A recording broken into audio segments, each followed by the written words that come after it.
Welcome back, everybody, to Digital Marketing Mastery Office Hours. I'm very excited if you're here. If you're joining us live, that's very exciting. I'm glad to have you here. We are overcoming some technical difficulties on my side of things, which delayed us by about 10 minutes. So my apologies for that. It's just been one of those kinds of weeks in my life. So I'll spare you all the gory details. But I'm really excited today because I know one of the things that we've been working on here in the Digital Marketing Mastery Group and talking about is, a couple of things. We've been talking about traffic, we've been talking about social media, and a couple different things. So I have brought in my friend Amanda Seymour, and she is here today to help us to work through some of these social media things. And this is right in her wheelhouse. So she is going to be delivering a ton of great value. So with that being said, let me welcome in Amanda.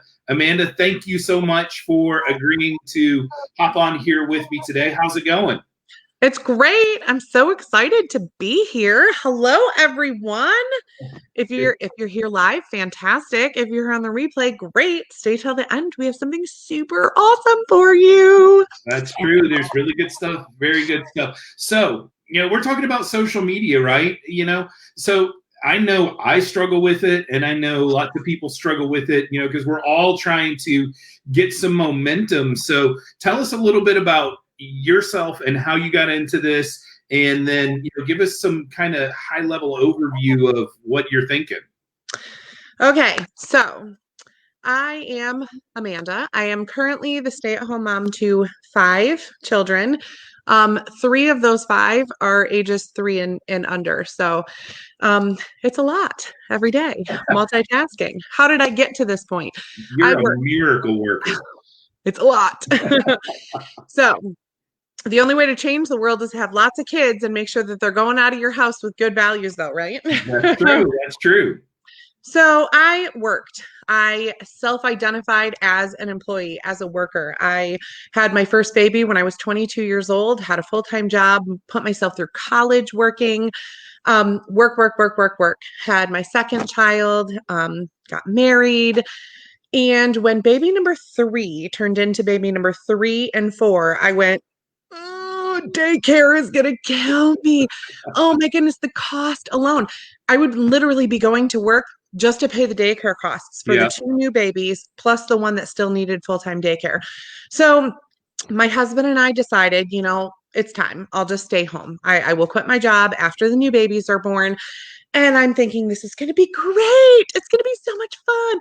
Oh, think about all the Pinterest boards. I'm going to have a cute little apron. My house is going to be spotless because I'm going to be in it all the time, right? I'm going to be cooking like 4-course meals. It's going to be amazing. Okay. So then the day comes, my last day at my job. I'm all excited. I mean, I'm sad. I'm leaving people that I had been working with for 15 years, but I was happy. And about 2 weeks into being a stay-at-home mom, I looked around and I'm like, what is this? What is my life? There were piles of laundry everywhere. There was crackers crushed into my floor. I'm walking around my house trying to figure out what the smell is, and it's not getting any stronger or weaker no matter where I move in the house. And then it occurs to me when I look in the mirror, it is me because I couldn't remember the last time I took a shower. And I realized that everything had gotten completely out of control. And I got out of control because I no longer had a schedule. I no longer had something that I had to do. I didn't have to get up in the morning and take a shower and get out the door and make it to soccer practice and pick this one up from daycare and do all of the things, right? And so I didn't do any of them. And it was awful. Excuse me. I also realized at that point that even though I loved being a stay-at-home mom, I loved staying with my babies, I needed something else. I needed something adult to do, something to keep my mind busy, not just singing Baby Shark and cutting, peanut butter and jelly sandwiches into hearts so that the toddlers would eat it, right? I'm not downing the people who that's enough for. That is fantastic. I give you so much credit. Yeah. I needed more. And so I stumbled upon some ladies who were doing some VA work. They were virtual assistants for companies that had brick and mortars and other ones who were just virtual companies, online companies. And I started talking to them, and I went through a couple of training programs. Rob and I had the same coach for a little while. That's how Yeah. him and I met. Yeah. And I kind of found my own path and my own niche. I knew I wanted to be a stay-at-home mom. I have built a business around the fact that I'm only willing to work for 15 hours a week when my children are napping. And outside of that, I am folding laundry and making Pinterest boards and making crafts and playing with babies because that's really what I want to do. I just Yeah. needed an outlet. Yeah. No, that's awesome. That's Yeah. awesome. So, in the process of that, I have picked up a few what some may consider old school ways of prospecting and targeting on social media, but I've done it in such a simple way that it's extremely effective for my clients, the ones that I do social media management for. It's very effective to get their target audience in front of them and on their profiles so that they can then give them tripwires and lead magnets, funnel them into free Facebook groups, or just Oh, plain yeah. give them offers. Yeah. And so that's kind of what Rob and I discussed that, I could share with you guys is a very simple method to start to grow and build that audience, was a very overlooked thing to do. A Right. lot of these gurus are coming to you and they're saying, okay, here's how to create an offer. Okay, more offers you make, the more money that you make. Well, yeah, but not if you don't have an audience. Yeah. You have to have a foundation, but That's before so true. you can make an offer all day long, but if you don't have an audience to make it to, who's going to buy it? Right. So Yeah. And that's such a big deal. And I think I've learned that the hard way more than once.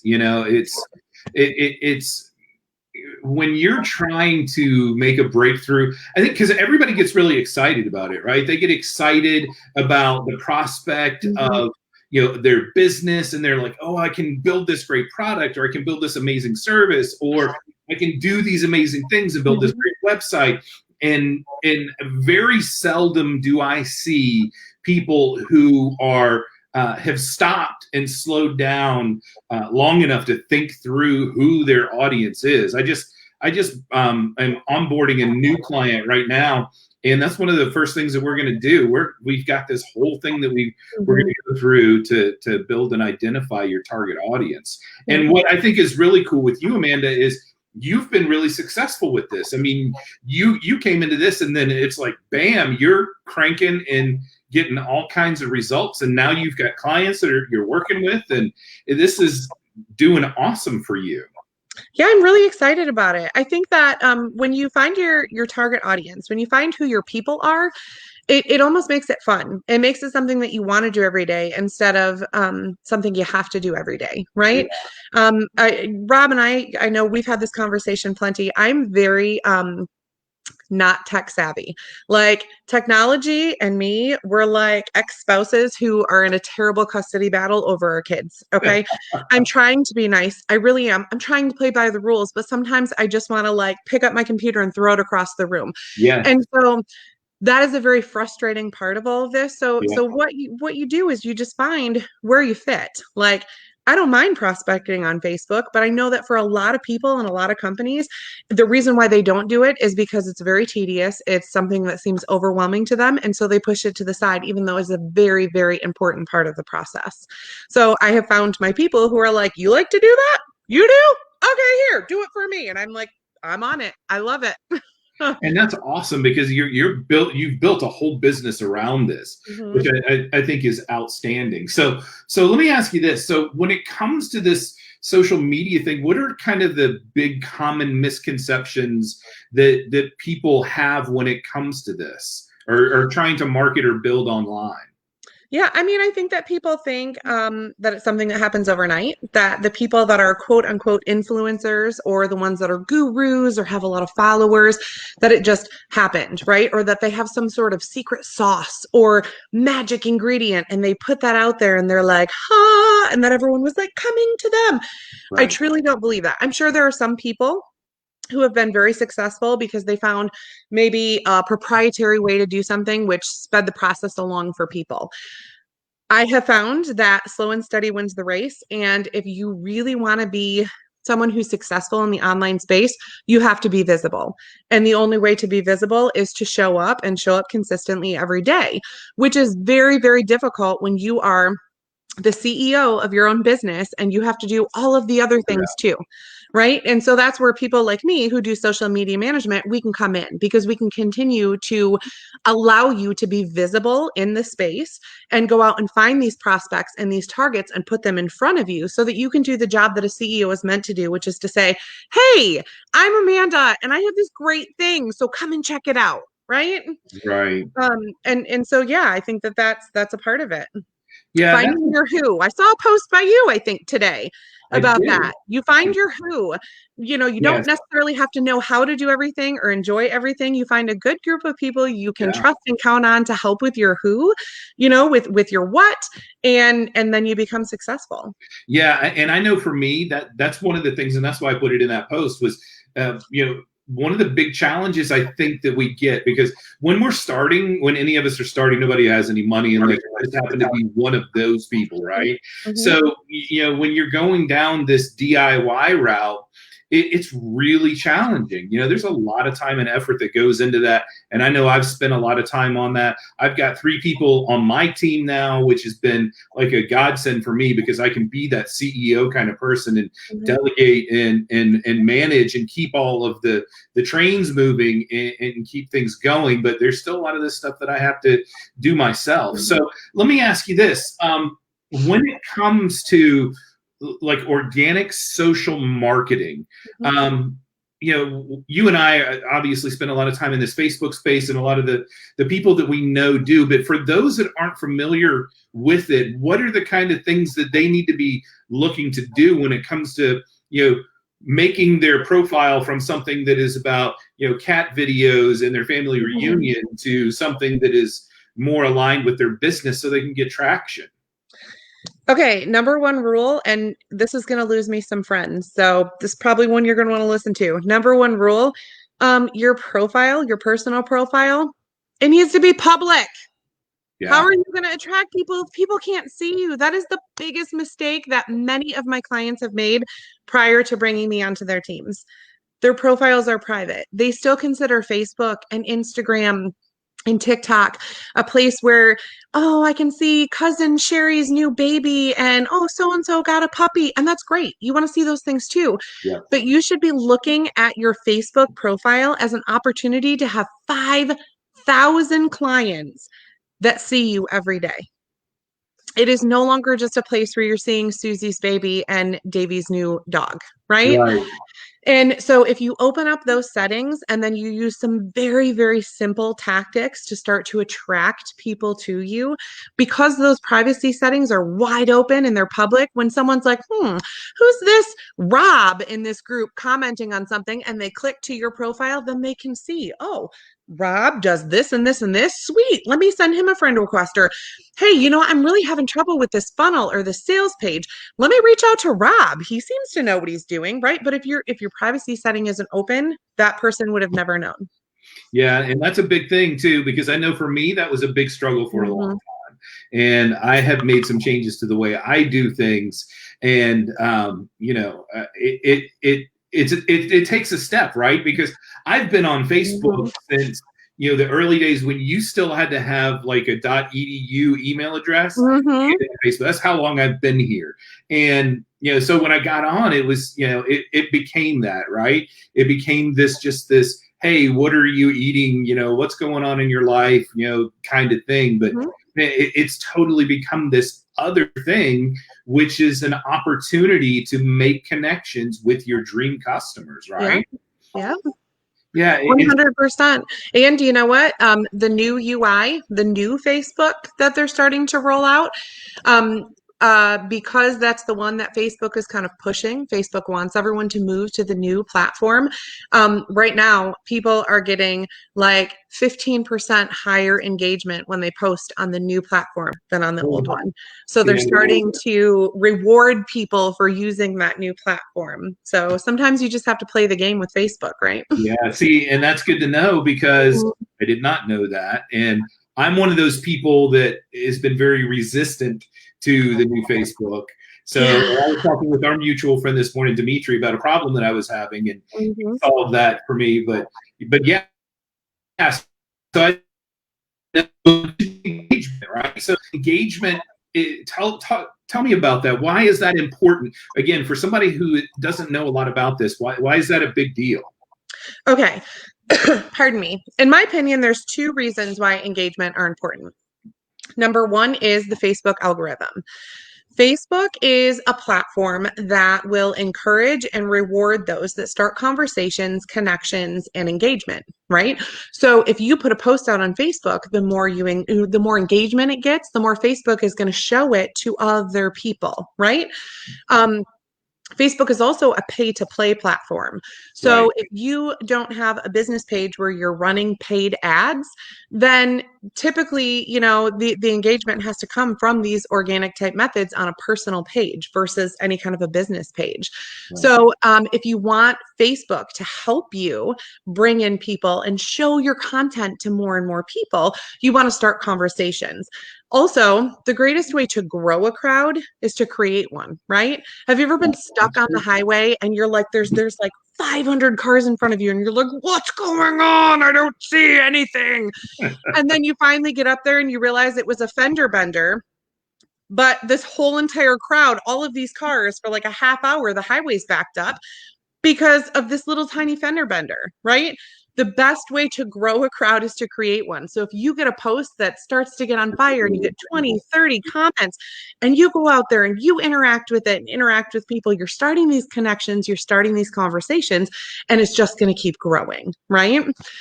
The second reason why engagement is important is because of connections. If you want to be successful in any kind of business, but specifically with the online space, it is all about connections. It's like we talked about just a little while ago. Sometimes it's not about what you know, it's about who you know, Yeah, right? that's It's for about the sure. connections that you make. Maybe, Rob and I, we have very different niches. Our target audience, very, very different individuals. But Rob may come across someone who's in one of his groups or following his YouTube channel or, invested, trying to learn some of the things that Rob has to offer. But maybe that person is also a mom that's struggling with X, Y, and Z. And because Rob and I are connected, he may be able to come to me and say, hey, Amanda, so I have so and so. And I mean, I feel like I've been helping her, but I just think that maybe she would be better suited for you. And we do that in the online space all the time. Yeah. And that's going to obviously make me more apt to go to Rob with someone that I'm like, oh, it's tech. I don't know. You need to talk to my friend, right? Yeah. Connections are so important. If you want someone to be a repeat buyer from you, then you want to have a connection with them. You want them to feel like they fit somehow with you. That when you're talking to a group of 500 people on a live, they feel like you're doing this. I see you, Rob. I see you right there. I'm talking to you, Yeah. right? So engagement is how you do that. Interacting with people, even if there's 1,000 comments on a post, the fact that you went and you replied to Mary's going to feel like $1,000,000, like you see her. It's Yeah, just, that's true. That's a Mhm. great point. So when we're talking about engagement, then so it's not only that you're creating relevant Mhm. content for your dream customers, right? And we're going Right. to talk a little bit more about that in a minute. But you're also engaging with them, and so when you do make a post or you see their post, you are making relevant responses on Mhm. theirs, right? Because that's what Absolutely. the algorithm wants to see is those things. They want the interaction. They want to see posts being liked and loved and all of Mhm. the various different little things that they can do with them now and getting those comments because ultimately Facebook wants people to stay on the platform, right? I mean, Absolutely. so they can serve more ads, which is, the way they do things. So, so your dream customers, Mhm. how do we find them? Well, have you shared any kind of worksheet or work with your group about questions that they can ask themselves to find their dream customer? Because we I, have one of those we could share. I have not, but I Okay. would love for you to share that. Okay. So I have that and I can definitely put it in the group, but basically you just need to figure out who you want to serve. And the easiest way for me to explain this and to look at it is to think about a triangle. Okay. And you've got 3 points to a triangle. One of those points is you want the people who can pay you, right? because it's great to serve people for free and it's amazing to add as much value as you can. But at the end of the day, we still have to support ourselves, right? So you want the people that can pay you. The second point is going to be the people that you love to work with. Who are those people that you know you can reach, you know you can impact, the ones that you know you can relate to? Right. And then the other ones are the people that you can actually help, because that's sometimes a difference. The people that you want to work with and the people that you can actually impact and influence are sometimes two different people. So what you want to do is you want to be able to find the center point in that triangle. So it's meeting all of the points of your triangle right in the middle. Who can pay you? Who do you want to work with? And who can you actually help? And that's the center. For me, obviously, I'm a stay-at-home mom. So I relate to other moms. I relate to other women. I relate to other women who have been in my situation that woke up completely depressed, not knowing where the smell was, figuring it out was themselves, probably all the baby spit up and no showering and laundry all over the place. And I mean, if we're being honest right now, if I turn this, see, like that's my house. That's my life. The kiddos behind me is really nice, but there's like a crap ton of toys over here, right? So my people are going to be the people that when I turn that camera, they're like, yeah, me too, right? That's my house too. I get it. My people are also going to be people who want a mom to come and support them the way that a mom does, right? They're going to encourage, they're going to support, they're going to keep them on point. They're going to help to bring in those leads and just support and enrich their business the way that a mom would support, enrich, and kind of encourage their child. So that for me is how I found my dream client. But you have to ask yourself, what do you do? Who can you help and who can pay you? And that's your dream client. That's awesome. So that makes a ton of sense, right? So we've identified who this person is, right? I mean, we've talked about, creating personas and stuff like that. And that's a big deal. And you definitely need to do that work, but that's not what we're talking about today. But my question for you would next be, so where are they? How do we find them? Yeah. Once you know who you're looking for, then what you want to do is you want to go out to Facebook and you want to find where they're already hanging out. Okay. Because let's face it, they're already out there somewhere. They're already at a playground, with wine in their travel mug, even though they think, it's supposed to be water because they're at the park watching their kids, but it's wine. Those are my ladies, right? They're sitting on the bench watching their kid falls down. It's okay. You're fine. You're all right. Like, those are my people. So what park do I go to? I like to use Facebook to find those parks because Facebook makes it super, super simple. Why? Facebook loves groups. They did a huge push on groups. And so there are already a ton of groups out there, ton of those parks out there where those ladies are already sitting on that bench taking a little nip in the middle of the afternoon. Okay. And those are my people. And I want to go join the conversation they're having with the other ladies on the bench. So if you want me to share my screen, I can show you how I start. Absolutely. Yeah, please do. All right. Let's hop into it. I love it. I have to give me one of those travel mugs with some daytime. The way my week has been, I could use a little bit of that. I'm going to end up getting off of here and your people are going to be like, was she drunk on the interview? I'm not. I promise. It's coffee. Okay. Can you see my screen? No, hold on a second. Hang on. There we go. Now we're up. Okay. So here we go. This is my Facebook, guys. It's really boring right now because I have a lot of social media management clients right now, and I'm actually putting together my own group and have my own course launching. So worry about that later. So this is what the newsfeed looks like when you log onto your own Facebook, right? So what you want to do is on this left-hand column right here, you want to go down to groups. And once you're at groups, you want to search. And what you want to do is search for keywords, any kind of keyword that will take us to your ideal audience. So for me, if I'm looking for mompreneurs, maybe I want to type in mompreneur, okay? Mompreneurs. And what that's going to do is it's going to bring up a group of different things here where mompreneurs are already hanging out. I want to help moms who are starting their own businesses and help them just like we had previously discussed. So if I want to there's Mompreneurs Dream Team, which apparently I'm already a member of. You're trying to look for at this point, groups that have a decent amount of members. Yep. Okay. You want to make sure that there is multiple posts per day. I typically don't join a group if it doesn't have at least 15 posts per day. I Wow. prefer a little bit higher. So see, Mighty Mompreneurs, that's 2.7 members, but there's only 3 posts a day, which means you're probably not going to get much interaction. Those 3 posts are most likely from the admins, so they probably don't encourage a lot of member participation. And remember, we're in this game to make those connections and to Right. let those people know who we are. So we want something like this, 25 posts per day, 20 posts per day. But see, this group only has 711 members. So I might join it, I might not. I might keep scrolling. I like this one, 8.4 thousand. Oh, that's a page. So we don't want to do that. We just want to do groups. So we want to definitely find ones who have a decent amount of posts per day, a decent amount of members in them. This one has 30 posts per day. Let's check it out. Wow. So I like to look at the about. Ooh, twin mommies. Okay, I'm a twin mom. So there you go. I could get into that one even more, further the connection I could have with some of these ladies.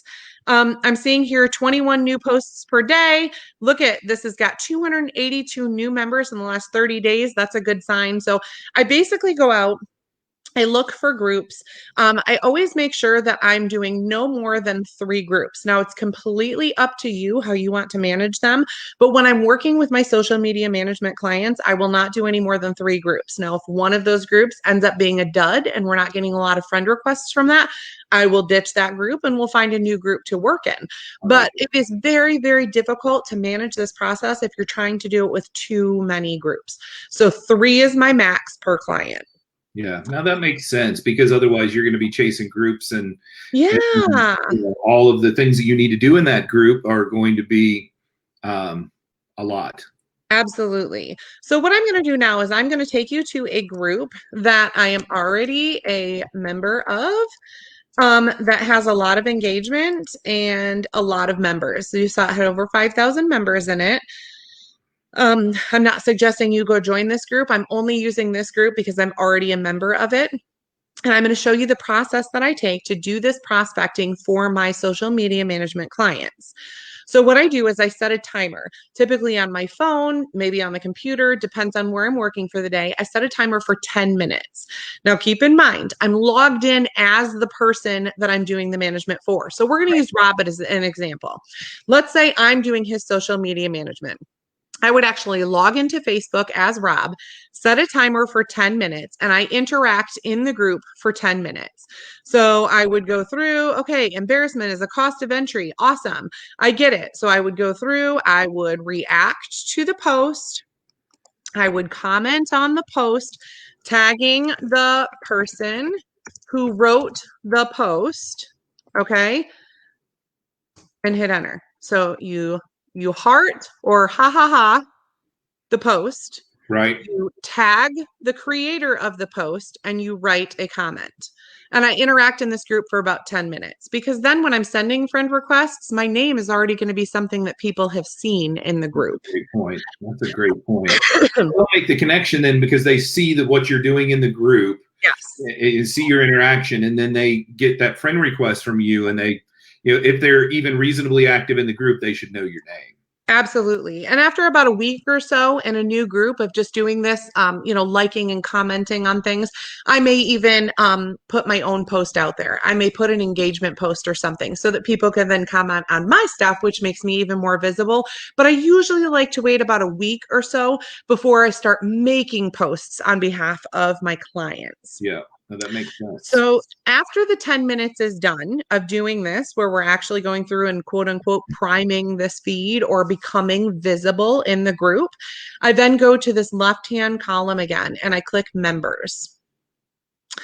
And once I go to members, I don't worry about any of this. I don't worry about any of this. I go to this, members with things in common. And you can click this little see more button. And this is your treasure trove, guys. Every single one of these people, even if they haven't seen you interact in the group, have someone or something in common with you. Yeah. This particular person, Cody, has 214 mutual friends. Okay. We have 114 mutual friends. So if I were to send him a friend request, chances are he'll be like, oh, yeah, look at all these people we have in common and just accept it and not even think twice about it. Yeah. This one, we have 23 mutual friends, 106 mutual friends, 36 mutual friends. So it is very, very easy if you use the members with things in common feature to start friending people first. Now, I have come up with, and Rob, don't laugh at me. Got to promise, no laughing. I have come up with a ridiculously simple way to track this because I'm not tech savvy. I don't know. I don't know how to do any of this. Okay. But what I do know is that my clients, they want to know what the success rate is. They want stats, right? They want to know that the money that they're paying me is eventually going to turn around and have like an ROI to it. So I created this. This is my friend request tracking sheet, you guys. It Oh, literally wow. has Yeah. 4 columns. That's it, 4 columns.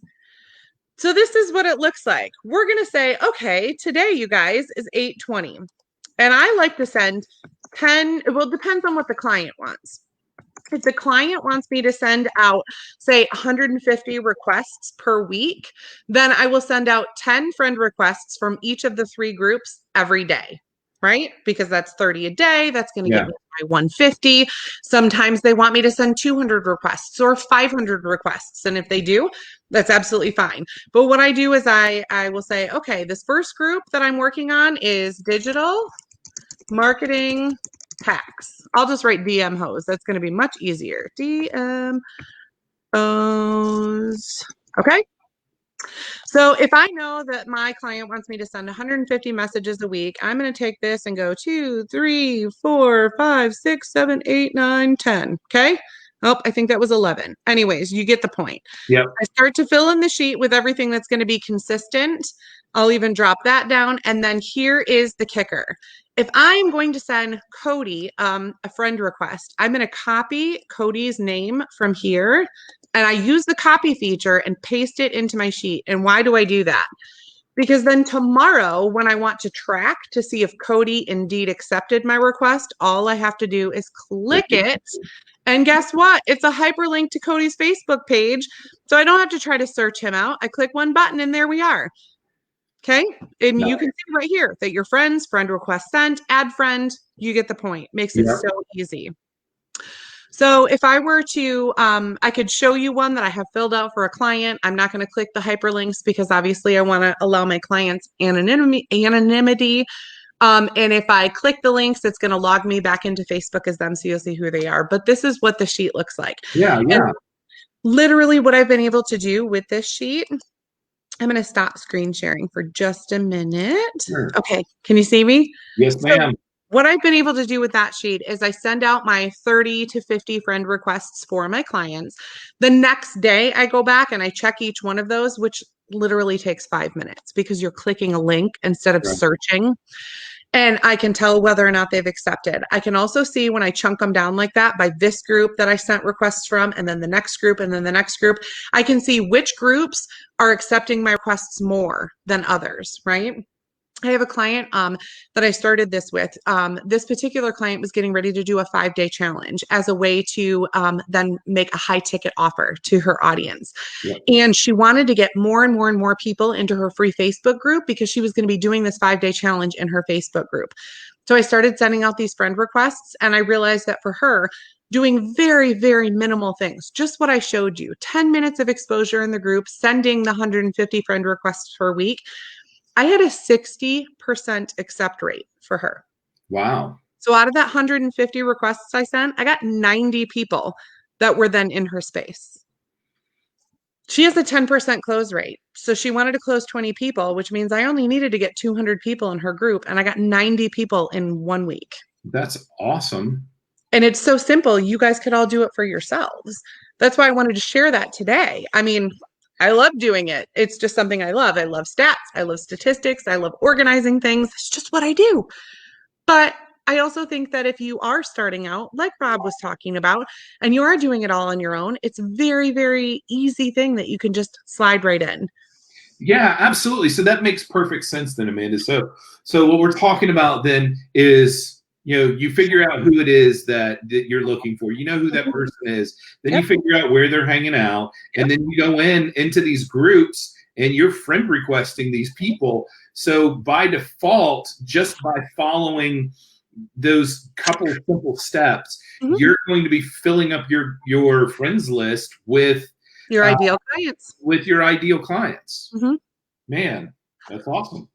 Yep. It's a very nice, very easy way to do it, especially if you end up getting a profile funnel or something like that. They're going to come in, they're immediately going to see that, which means you could then ship them to a free group. You could ship them to a tripwire, or you could get their email address by giving a lead magnet, something like that, just by using something that runs on autopilot. It's really, really easy. Yeah. So, and easy is good Yeah. because easy doesn't take a bunch of time.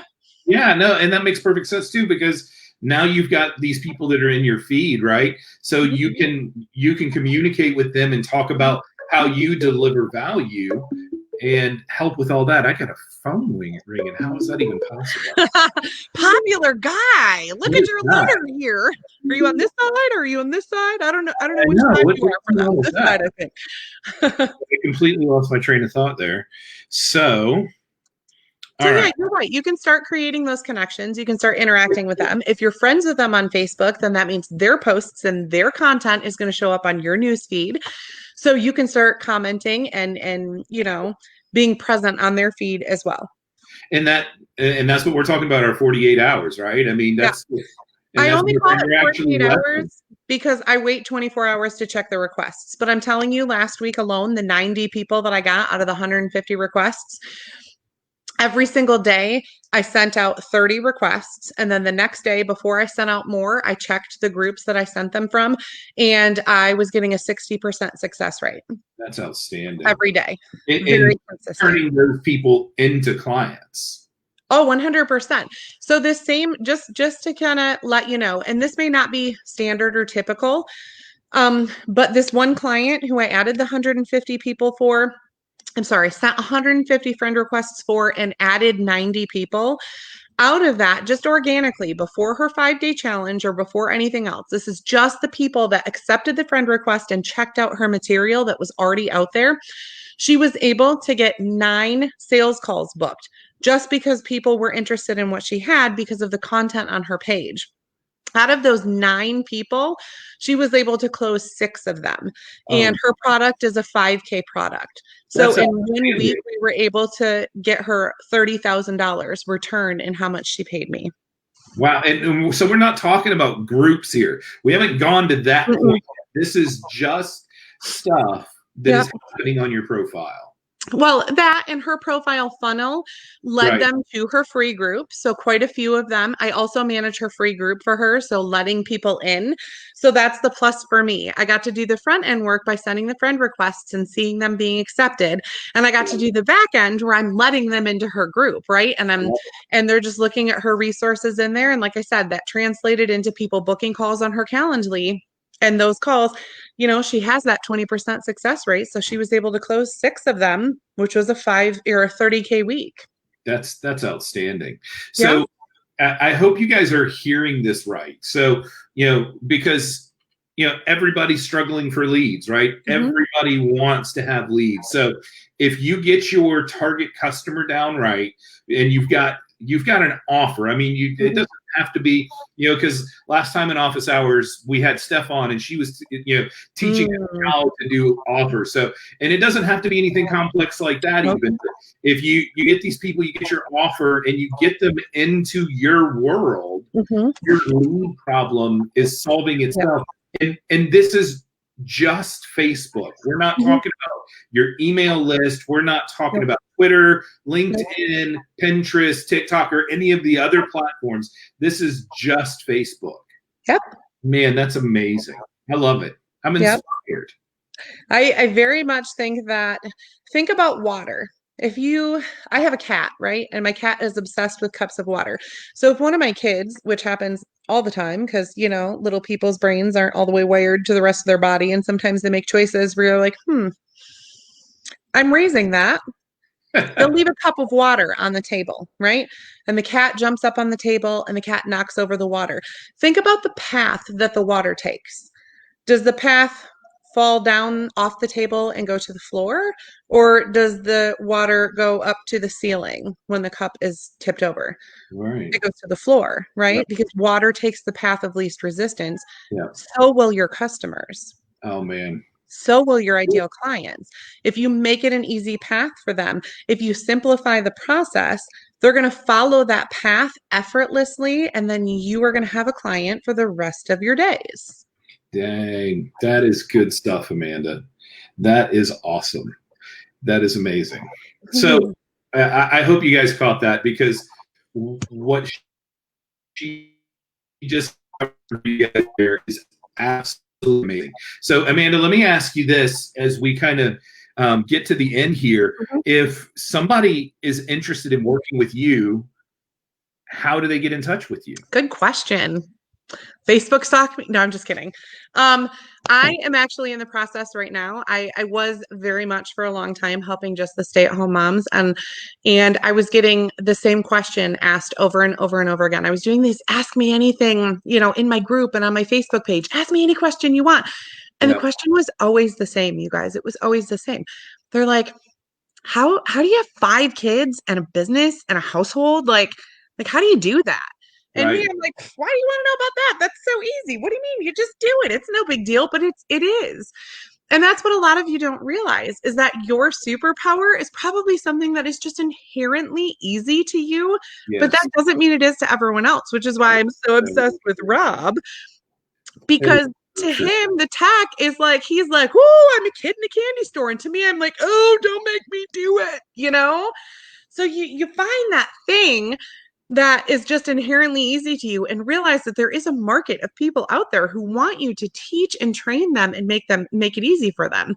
So Yeah. I was able to pivot my business like we just went over. And now I help with leads and traffic for my social media management clients, but I'm only keeping the existing contracts I have with them until they're completed.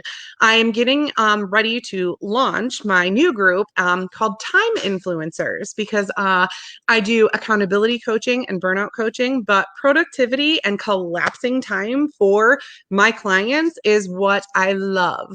The organization, the scheduling, how to manage it all as a single person, a solopreneur, and still have a successful growing business.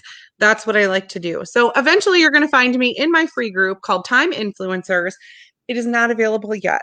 It is going to be available in about 6 days. In the meantime, I have lots of space on my Facebook because I just went through and like dumped all the Susies and Karens that I didn't want on there anymore. So I have opened up lots of space for you. Here's how you can find me. You can search my name, or if you're interested in a copy of this spreadsheet that I just showed you, the one where I'm tracking all of those friend requests, I am going to gift it to you today. You just need to go into the comments, whether you're here live or you come in on a replay, go into the comments, give me a hashtag, I want that, and I will reach out to you in a message with Rob's permission. Of course. I will give you a copy of that spreadsheet. So if you would like to become friends at that point, all you have to do is click on my name and add me as a friend. That's awesome. That's awesome. Amanda, this has been outstanding. It has been helpful for me. I'm going to have to talk to you about social media stuff more, because now you got my wheels turning. So, but yeah, thank you again so much for coming on here. This has been incredible. I hope that you guys will go back and thank you, first of all, for those of you guys that watched us live. I hope that you got the value out of this that I did. My mind is kind of blown right now with some of the stuff that Amanda was talking about here. But and I'm going to put it in the comments too, that you got to come watch this on the replay, because there's just way too much good stuff here. You can't be missing out on this. So Amanda, thank you again for coming on. Folks, make sure you go get connected with Amanda so that you can get into her Time Influencers group and follow along with all the amazing stuff that she's doing. So that's all we've got for today for this episode of Office Hours. I've got a bunch of stuff lined up, and I'll tell you all more about that in the future, but we've got somebody coming on to talk about affiliate marketing. I've got somebody to come on and talk about messenger bots. Got lots of good things that are going on. So make sure that you check it out and stay tuned to what's going on in the group. And let us know if there's something that you want to hear about that I haven't talked about yet. So your feedback is always welcome and helpful. So thanks again, Amanda. You guys take care. And until next time, we'll see you later. Bye. Bye.